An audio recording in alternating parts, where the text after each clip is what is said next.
Почитувани, со доаѓањето на власт започна енормното зголемување на капиталот на Заеви преку стекнување милионски евра вреден имот за багателни цени. Пред само еден месец, само за 20.000 евра, Заеви го купија гигантот Герас Цунев. Оваа фабрика поседува индустријски погони и деловни простории од вкупна површина од 7.396 квадратни метри. Со 20.000 евра, сите останати честни граѓани на Република Македонија можат да купат само гарсонјера од 20 метри квадратни и ниту квадрат повеќе. Еве што стекнаа за 20.000 евра Заеви.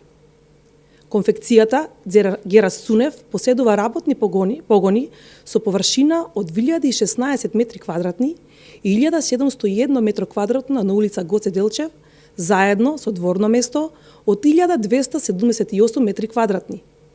Конфекцијата поседува и деловен простор од 73 метри квадратни на улица Благој Мучето, број 4, во Струмица и помошни простории на улица Гоце Делчев со површина од 65 метри квадратни и 82 метри квадратни и деловен простор од 53 метри квадратни на КЕИ Револуција број 5 Струмица. Акционерското друштво во својата собственост има вреден објект од 444 метри квадратни на улица Маршал Тито број 2, друг објект во истиот склоп со површина од 242 метри квадратни со помошни простории од 181 метро квадратно во склоп на истиот објект.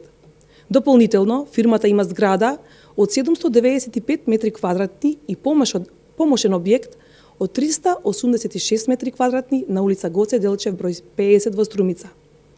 Значи Заеви стекнаа удел во собственост на 2 работни погони, 2 деловни простории, 2 други објекти и неколку останати помошни простории само за 20.000 евра.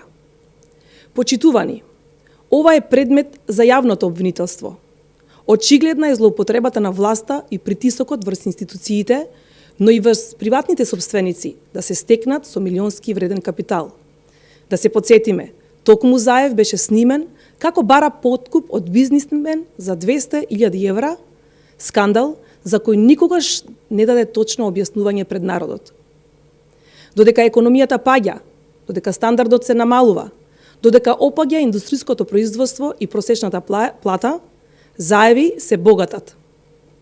Граѓаните гледаат и на 15 октомври и на СДС и на Заев ќе му испорачаат катастрофален пораз, кој ќе биде вовед во предвремени парламентарни избори. Благодарам на вниманието.